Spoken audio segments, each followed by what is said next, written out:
This is a trip that I did with my wife and son on the Hayes, and you can see the star of the show because he's the cute one. This is my wife, Claire. She gets the credit for this trip. She's got the adventurous spirit that's willing to do this stuff with that age. This is her on the Blood Vein River at 7.5 months pregnant. And there's Dashwa and Claire in the Boundary Waters because we weren't greenhorns when we took off on the Hayes. We actually went into the Boundary Waters for 18 days in October of 2018. He was 29 days old when we took off. Oh, sure. And we put in on a river named the Quishawee. The first lake that we visited was Bruin Lake. And that's especially fitting because, of course, I'm Bear, and Claire accuses me of taking her nickname because she was Claire Bear before we started dating. And so naturally, Dashwa, before he came out of the oven, was little cub. Dash's second trip to the Boundary Waters was the annual New Year's winter camping trip, and he spent 9 nights out with us. So this was the Hayes was actually going to be his third trip. And so you can see our route. We put in just north of Norway House, Sea River Falls, and we went all the way to York Factory. You can see the beginning for about the first 10 days are very consistent, about 20-mile days. We pushed it pretty hard to keep moving along. We had very good weather, and just wanted to make sure that we built a cushion because the rapids happen in one very distinct section past Knee Lake. On this map, you'll see Oxford Lake, Knee Lake, and then up a little ways you'll also see Brassy Hill, and all those things will you're going to hear stories about. Sea River Falls, the ferry is where we put in, and our first lunch spot, Dash was quite happy to grab the moss and start trying to chew it, of course. And we were quite pleased because it was crunchy. In fact, we were all surprised just how really crunchy that moss was because it was extremely dry. It was drought last year. And all my worries about the trip evaporated right at that point because we had no bugs and we had low water for the rapids. And flood stage and high bugs were the two things that I was like, well, we can do it, but wow, that's going to be rough. And so we got to the Echimamish, and you can see a clear dividing line between the green Nelson and the blue of the Little River. And so we turned up it, and Echimamish in low water. And the beaver dams are far out of the water. The beaver lodges are way out of the water. But that, of course, also makes the old Hudson Bay dams out of the water, so you can really see those clearly. And these are the first bits of the history that you really get to see. And, of course, that was one of the real attractions for me of getting to the Hayes, was to see all the HBC stuff along the way. This is what we looked like, 3 big packs, and then normally what would have been in one other large pack became lots of little bags, and we wanted some ability to switch the canoe around depending on where we wanted to put Dashwa, so you get to see that in just a little bit. Our longest portage was Robinson, and that is just a little shy of a mile. It's basically a snowmobile track, so it's not too big a deal, really. But what makes it, of course, interesting is all the old HBC stuff. So we found 4 sets of trolley wheels, we found the tracks, and really, really enjoyed. I mean, for me, as someone that loves the fur trade and the history of the North and that end of things, that was super fun to get to see. This is the way that Claire and Dash looked on the portages, and we had a very clear division of labor, and that was basically Claire takes care of Dashwa and Bear does everything else. And then we share when we can. And so on portages, on some occasions, I did all 4 trips over the portage because there was just nowhere to put Dash down, and Claire couldn't get him ready quickly enough, and it was a short portage. And a lot of them I'd do 3, and Claire would do 1, and she'd, pack things up and put all the little things away. And I would just keep going. And it worked beautifully. And then on occasion, we'd find something like this where we could actually plop Dash down, and he'd hang out, and one of us would pretty much always be in sight of him. He'd wave as you walked by, and he'd smile, and then he'd go back to eating his spruce cones. And so everyone was happy. Oxford Lake, you can just barely see a radio tower off in the distance, so we're just about to hit Oxford House, which is the one village we went through. And so we're about to have the Breakfast of Champions because it's bright and early morning right now. And Breakfast of Champions means that Tim Hortons invaded Oxford House about 2 years ago. And so not only did we have donuts and sausage muffins, but we also had ice cream bars and all sorts of fun stuff. But then, of course, Dash needed to eat healthy, and we wouldn't want to model anything bad for him, so he got his quart of strawberries to eat like apples. Naps are when you paddle, because it's when two people get to paddle. And so Dash was napping in the morning and the evening, morning and the afternoon, and sometimes he'd go down for a third nap. And it was always, you think he's going to stay down for another REM cycle? You think he's going to stay down for another REM cycle? Wow, we're going to get further. This is great. And otherwise it would be, well, I guess I'm going to paddle solo for a while. Oh, you're going to pass him back to me? Okay, you paddle solo for a while. And, because one of us was basically Dash's entertainment system for a good chunk of the time we were in the boat when he was awake. But he also napped back by me, and this is that portability with how the canoe was configured. And so he would nap against that day pack routinely when he was back with me. Diapers, always a challenge. And you can see the waterproof diaper cover. That's the key in that shot. And the credit for how we did diapers goes to Leanne Robinson, who was here last year. And after, as I started to plan, I emailed her and said, so how'd you do diapers?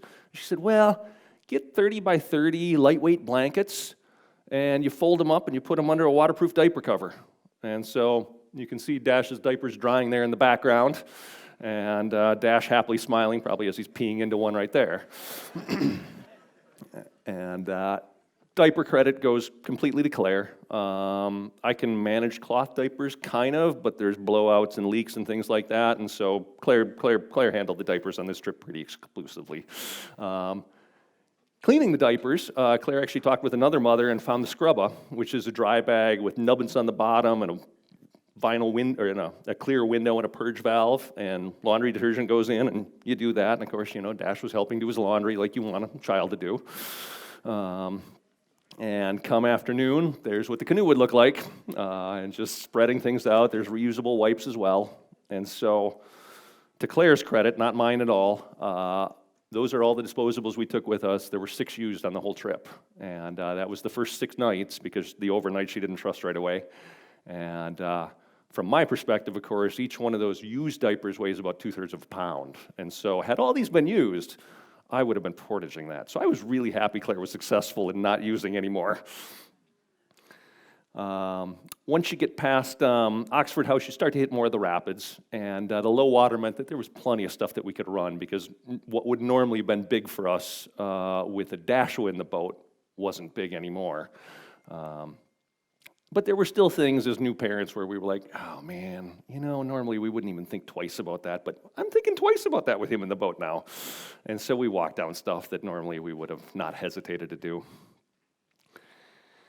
And good fortune continued, and like I say, about 10 days in, this is the mid part of Knee Lake, was the first time that we'd rain. We hadn't had any rain before that, and that's why we'd pushed along so hard, because it was like, oh my God, let's just keep going, let's keep going, let's keep going. And we got there, and we brought out our secret weapon. And you can see a little vinyl triangular window in that thing, because then we're going to get a close-up of what goes on with it in a second. Because fortunately, Dan Cook of Cook Custom Sewing is a good friend of ours. And in the spring, I'd said, Dan, we need a rain sunshade for Dash. Is there something we can do? And finally, basically, Dan came up with the idea of, let's take a regular old cover and then just add pieces to it, because that way the cover will be usable in the future. And so that Lexan hoop got created. I sourced that, and Dan created the triangular windows. And there is a very happily napping Dashwa right after a rainstorm. And it worked beautifully for us. And then the other way that you can use a cover is when Dashwa's been napping. Of course, what does he want to do right when he gets up? He wants to nurse. And so Claire says, oh God, he's going to get soaked. And it's like, no, hang on. Try sitting on the floor and tightening up your cover around your neck. And so Dash was nursing in that photo. And worked beautifully for us. And then we went back to the good weather. And he quite enjoyed that beach.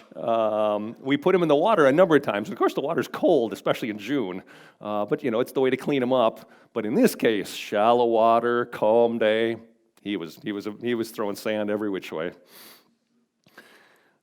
We got past Knee Lake, and we were between Knee and Swampy, and we hit this kind of rapid falls, and we set up camp here. Claire and Dash had climbed into the tent, and I clipped the food pack and the other food pack, the day pack together that had food in it, and I climbed into the tent. And it was 10 or 15 minutes later, and I was journaling, and I heard a noise. And I said, boy, what was that? And I perked up, but I didn't hear anything else. And then 2-3 minutes passed, and a shadow passed by the tent. And I was like, what was that? Maybe those were both hallucinations. I don't know. So each time I'd perk up, and then I'd kind of let it go.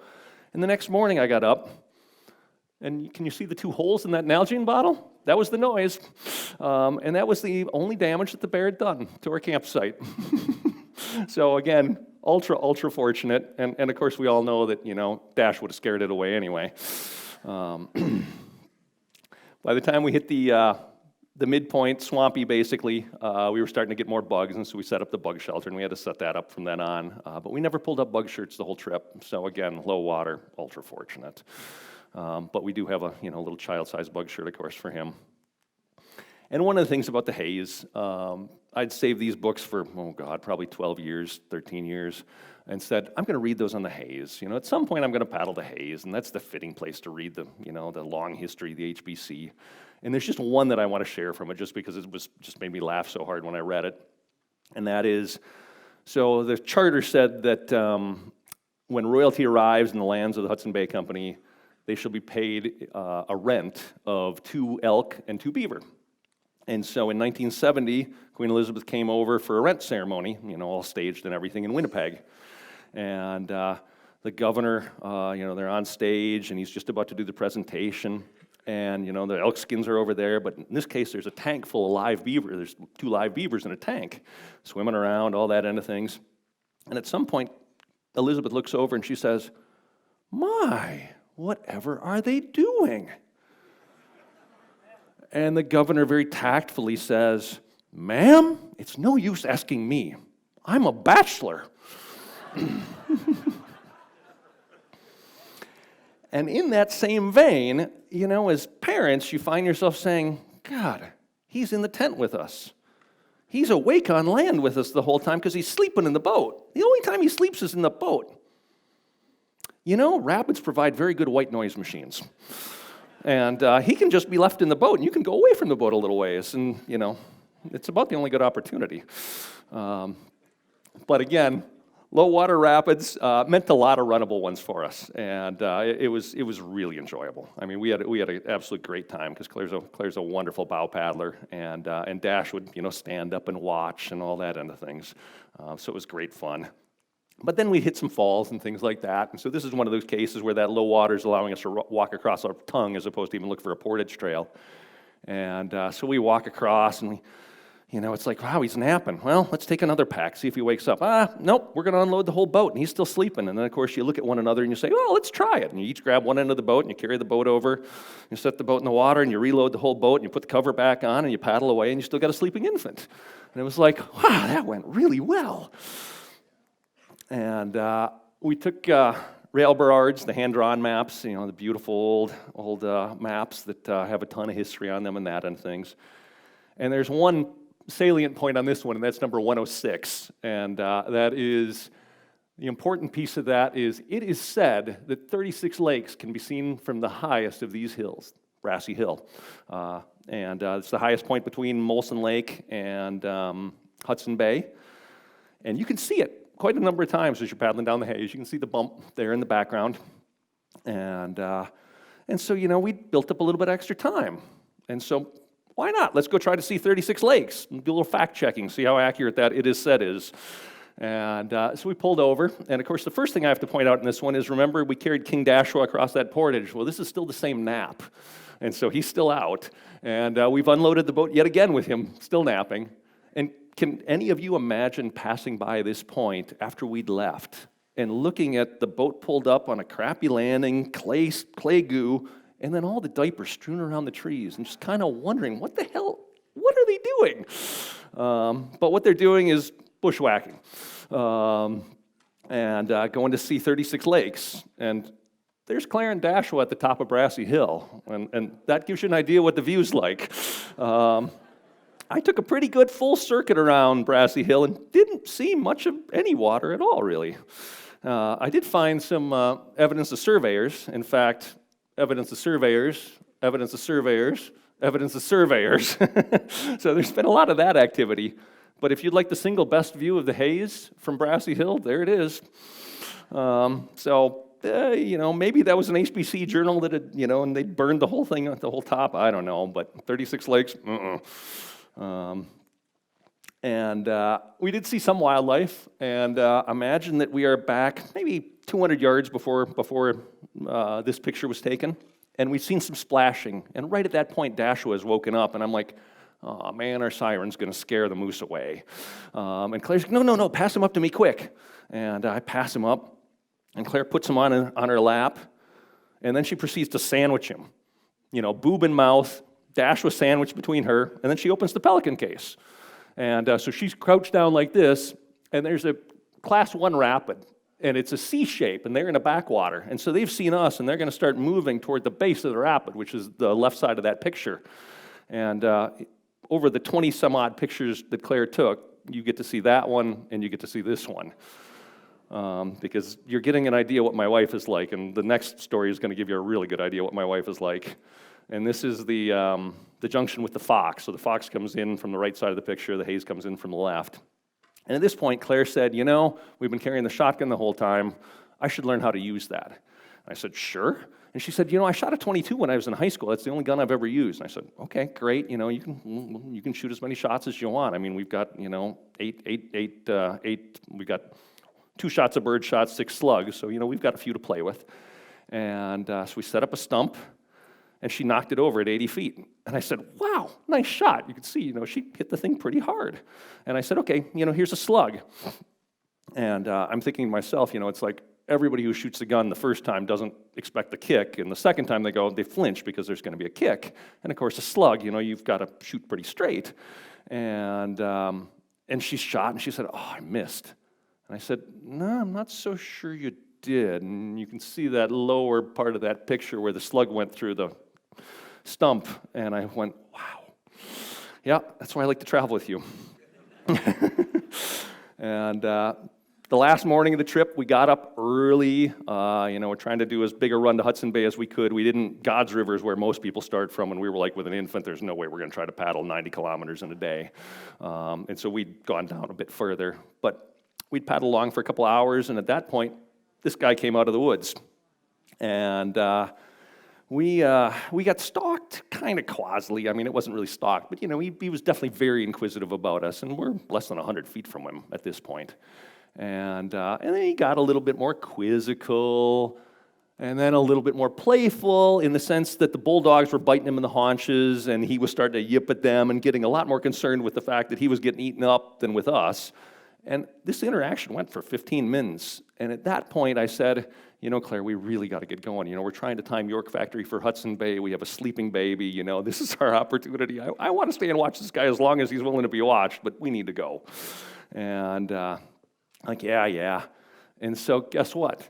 After watching him play a little bit more, he trotted along, following us along the shoreline for the next 3/4 of a mile, up until we hit a point in the river where the river diverged one side and there was a back bay and he couldn't follow us anymore. And I was just like, was there a den? That's the only thing that makes any sense.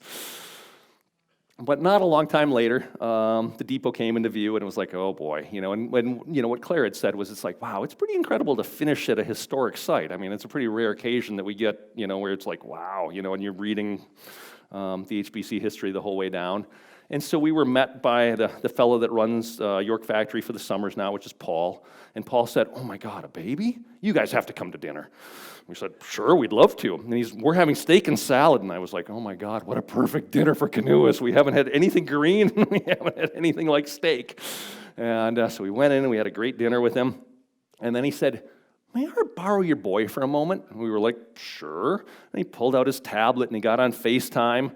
And from across the room we heard, where did you get a baby on Hudson Bay? And of course, that's his wife saying, what the hell are you doing with a baby? And the conversation went along those lines for a few minutes, and we got to chuckle in the background. But then the next morning, we got to take a nice long tour of York Factory, wandered all around the depot. And of course, it's just sawhorses and stuff, but it's a great museum to wander through. And loving Northern exploration, signature Sir John Ray, and George Simpson. It's just super fun to watch that, or look at those.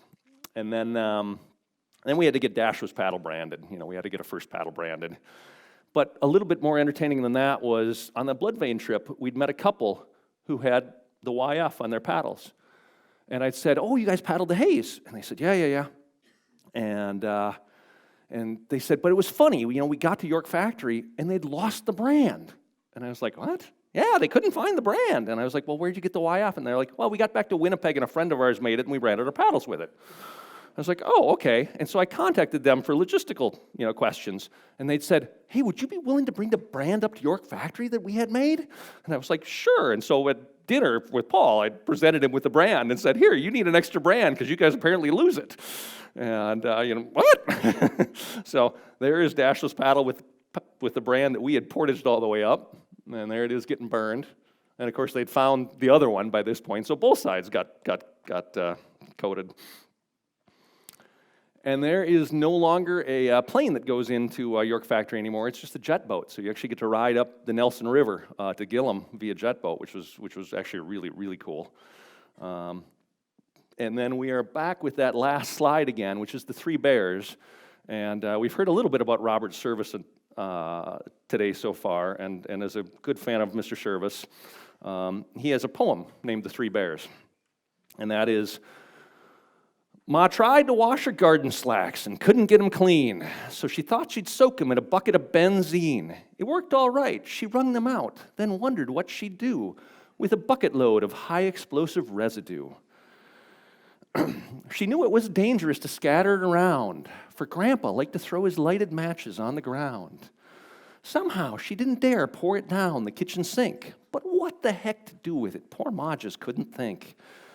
Then nature seemed to give a clue, as down the garden lot she spied an edifice that graced a solitary spot, their palace of necessity, the family joy and pride, enshrined with morning glory vine with graded seats inside. Just like that cabin Goldilocks found occupied by three, but in this case, B-E-A-R was spelled B-A-R-E. A tiny seat for baby bear, a medium for Ma, a full-size section sacred to the bear of grandpapa. Well, Ma was mighty glad to get that worry off her mind, and she hurried down the garden with the bucket so combustibly inclined. And hurried down the garden with the buckets combustibly inclined and dumped the liquid menace safely through the center seat. Next morning, old Grandpa arose. He made a hearty meal. And sniffed the air and said, "By gosh, how full of beans I feel. Darned if I ain't fresh as paint. My joy will be complete with just a quiet session on the usual morning seat. To smoke me a pipe and meditate and maybe write a poem, for that's the time when bits of rhyme get jigging in my dome." He sat down on that special seat, slick shiny by his age, and looking like Walt Whitman, just a silver-whiskered sage.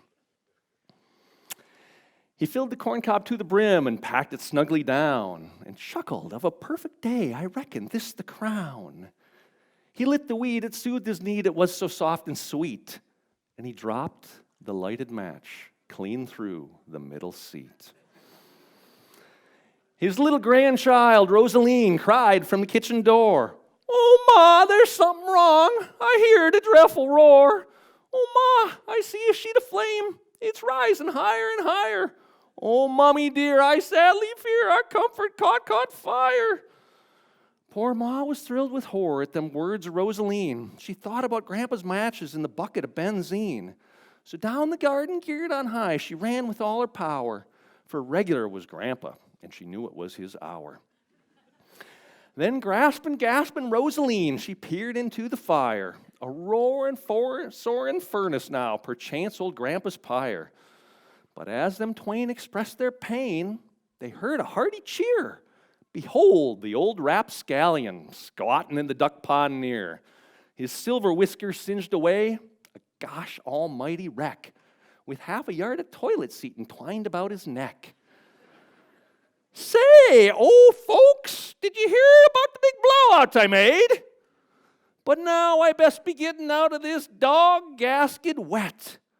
For what I aim to figure out is what the heck I ate.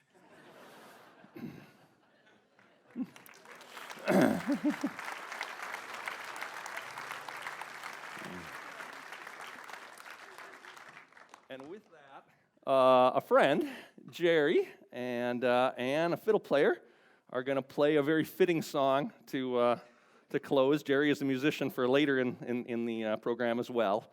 And so I think you'll probably say it's Canoeing with Daddy, but I'll say it's Canoeing with Daddy too.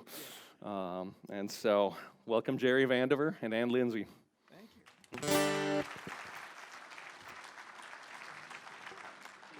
We're actually going to play this song to a slide presentation, so we're getting that set up. So, hasn't this been a wonderful symposium so far? Yeah.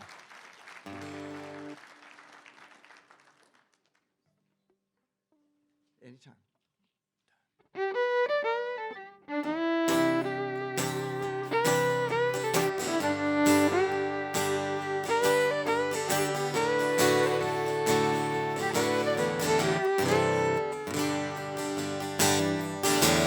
He said we'd have perfect weather,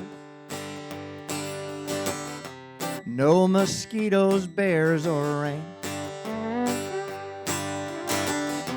And he promised as long as we're together, every portage would be a piece of cake.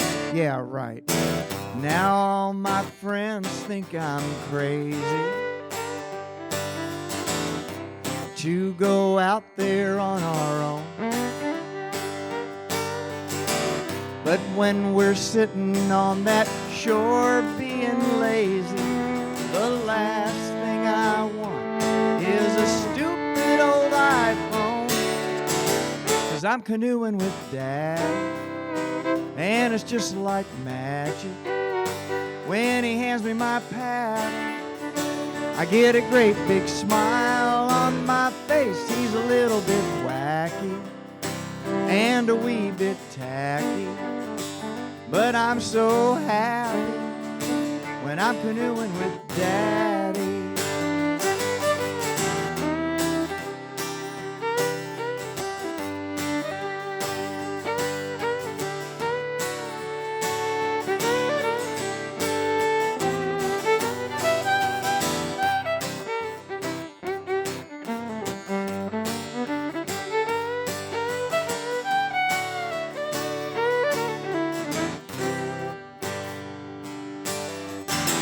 Between the water fights and swimming,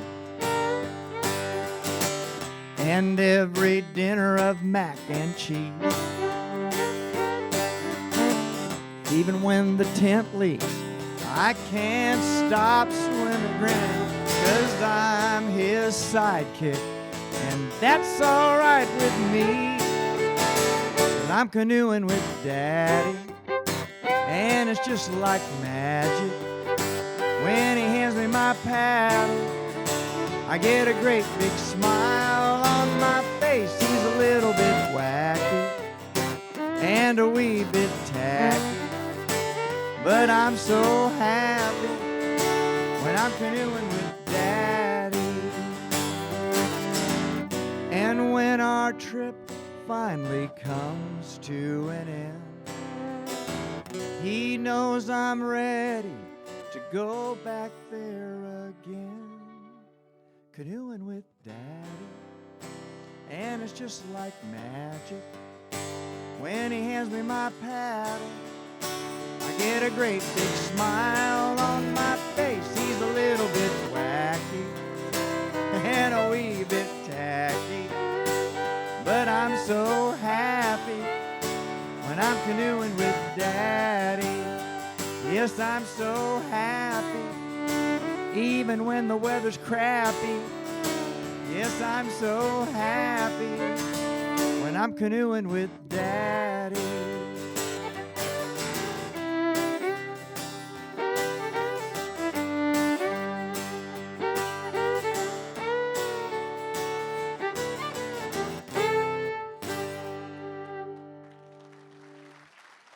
Thank you. See you after lunch.